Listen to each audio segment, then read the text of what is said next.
Hear the word of the Lord. Exodus chapter 5.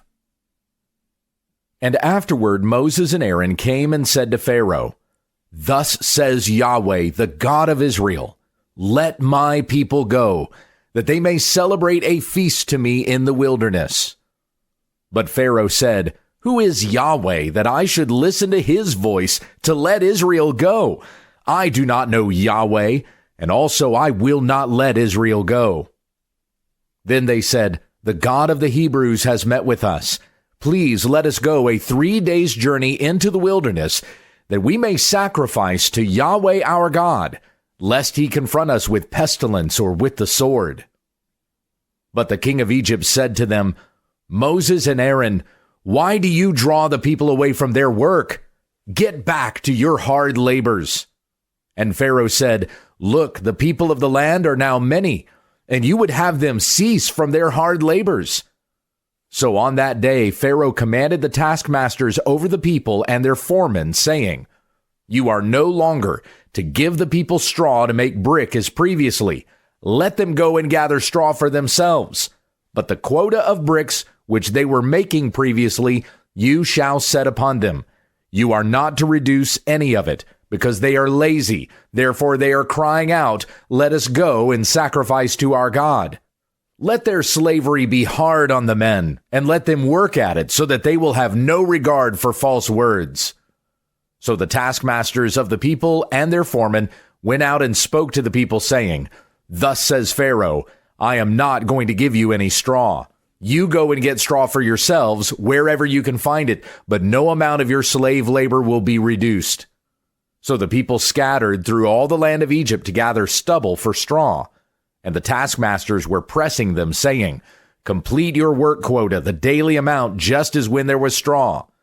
Moreover, the foremen of the sons of Israel, whom Pharaoh's taskmasters had set over them, were beaten and were asked, Why have you not completed your required amount either yesterday or today in making brick as previously? Then the foremen of the sons of Israel came and cried out to Pharaoh, saying, Why do you deal this way with your slaves? There is no straw given to your slaves, yet they keep saying to us, Make bricks.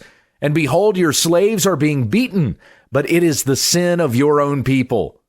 But he said, You are lazy, lazy. Therefore you say, Let us go and sacrifice to Yahweh. So now go and labor, but straw will not be given to you, yet you must deliver the quota of bricks. Then the foremen of the sons of Israel saw that they were in trouble, because they were told, You must not reduce your daily amount of bricks. When they left Pharaoh's presence, they confronted Moses and Aaron, standing there to meet them. And they said to them, May Yahweh look upon you and judge, for you have made us a foul smell in Pharaoh's sight and in the sight of his servants, to put a sword in their hand to kill us. Then Moses returned to Yahweh and said, O Lord, why have you brought harm to this people? Why did you ever send me? Ever since I came to Pharaoh to speak in your name, he has done harm to this people, and you have not delivered your people at all. Exodus chapter 6. Then Yahweh said to Moses, Now you shall see what I will do to Pharaoh, for by a strong hand he will let them go, and by a strong hand he will drive them out of his land. God spoke further to Moses and said to him, I am Yahweh, and I appeared to Abraham, Isaac, and Jacob as God Almighty, but by my name Yahweh I was not known to them. And I also established my covenant with them to give them the land of Canaan, the land in which they sojourned. Furthermore, I have heard the groaning of the sons of Israel, because the Egyptians are holding them in slavery, and I have remembered my covenant.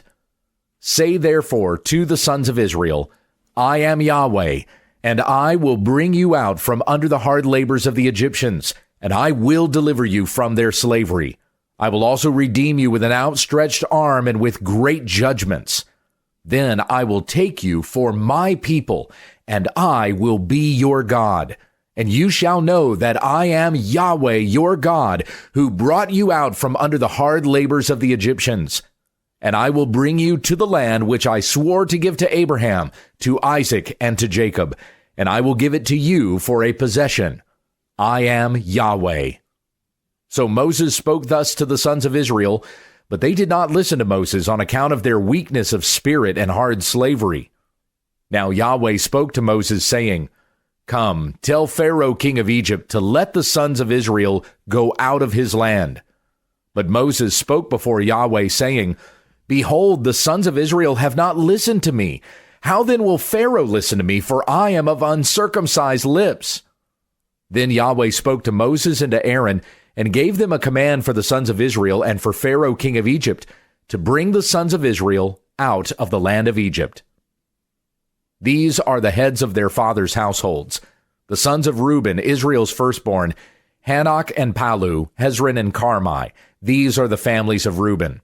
The sons of Simeon, Jemuel and Jamin and Ohad and Jachin and Zohar and Shaul, the son of the Canaanite woman. These are the families of Simeon. These are the names of the sons of Levi according to their generations: Gershon and Kohath and Merari, and the years of Levi's life were 137 years. The sons of Gershon, Libni and Shimei according to their families. The sons of Kohath, Amram and Izhar and Hebron and Uziel, and the years of Kohath's life were 133 years. The sons of Merari, Malai and Mushai. These are the families of the Levites according to their generations. And Amram took his father's sister Jochebed as a wife, and she bore him Aaron and Moses, and the years of Amram's life were 137 years. The sons of Izhar, Korah and Nepheg and Zichri. The sons of Uziel, Mishael and Elzaphan and Sithri. And Aaron took Elisheba, the daughter of Aminadab, the sister of Nahshon, as a wife, and she bore him Nadab and Abihu, Eleazar and Ithamar. The sons of Korah, Asir and Elkanah and Abiasaph. These are the families of the Korahites. And Aaron's son Eleazar took one of the daughters of Putiel as a wife, and she bore him Phinehas. These are the heads of the fathers' households of the Levites, according to their families. It was the same Aaron and Moses to whom Yahweh said, "Bring out the sons of Israel from the land of Egypt, according to their hosts." They were the ones who spoke to Pharaoh king of Egypt to bring out the sons of Israel from Egypt. It was the same Moses and Aaron. Now it happened on the day when Yahweh spoke to Moses in the land of Egypt, that Yahweh spoke to Moses, saying, "I am Yahweh. Speak to Pharaoh king of Egypt all that I am speaking to you." But Moses said before Yahweh, "Behold, I am of uncircumcised lips. How then will Pharaoh listen to me?" Exodus chapter 7. Then Yahweh said to Moses, "See, I set you as God to Pharaoh, and your brother Aaron shall be your prophet. You shall speak all that I command you, and your brother Aaron shall speak to Pharaoh, that he let the sons of Israel go out of his land. But I will harden Pharaoh's heart with stiffness, that I may multiply my signs and my wonders in the land of Egypt. But Pharaoh will not listen to you, and I will set my hand upon Egypt and bring out my hosts, my people, the sons of Israel, from the land of Egypt by great judgments. Then the Egyptians shall know that I am Yahweh, when I stretch out my hand against Egypt and bring out the sons of Israel from their midst." So Moses and Aaron did it. As Yahweh commanded them, thus they did. Now Moses was 80 years old, and Aaron 83 years old, when they spoke to Pharaoh. And Yahweh spoke to Moses and Aaron, saying, "When Pharaoh speaks to you, saying, 'Work a miraculous wonder,' then you shall say to Aaron, 'Take your staff and throw it down before Pharaoh, that it may become a serpent.'" So Moses and Aaron came to Pharaoh, and thus they did just as Yahweh had commanded. And Aaron threw his staff down before Pharaoh and his servants, and it became a serpent. Then Pharaoh also called for the wise men and the sorcerers, and they also, the magicians of Egypt, did the same with their secret arts. And each one threw down his staff, and they became serpents, but Aaron's staff swallowed up their staffs. Yet Pharaoh's heart was hardened with strength, and he did not listen to them, as Yahweh had spoken. Then Yahweh said to Moses, "Pharaoh's heart is hard with firmness. He refuses to let the people go. Go to Pharaoh in the morning, as he is going out to the water, and station yourself to meet him on the bank of the Nile. And you shall take in your hand the staff that was turned into a serpent. And you shall say to him, Yahweh, the God of the Hebrews, sent me to you, saying, Let my people go, that they may serve me in the wilderness. But behold, you have not listened until now. Thus says Yahweh, By this you shall know that I am Yahweh. Behold, I am about to strike the water that is in the Nile with the staff that is in my hand, and it will be turned to blood. And the fish that are in the Nile will die, and the Nile will become foul, and the Egyptians will be weary of drinking water from the Nile.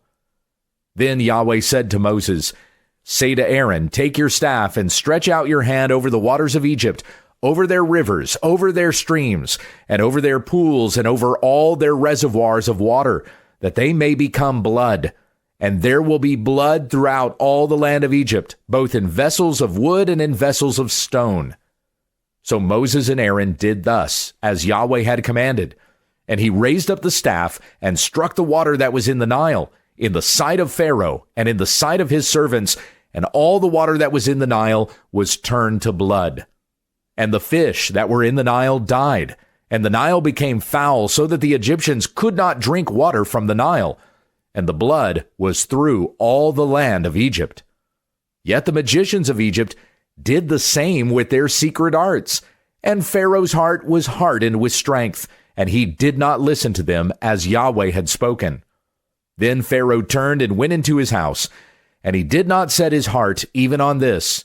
So all the Egyptians dug around the Nile for water to drink, for they could not drink of the water of the Nile. And 7 full days passed after Yahweh had struck the Nile.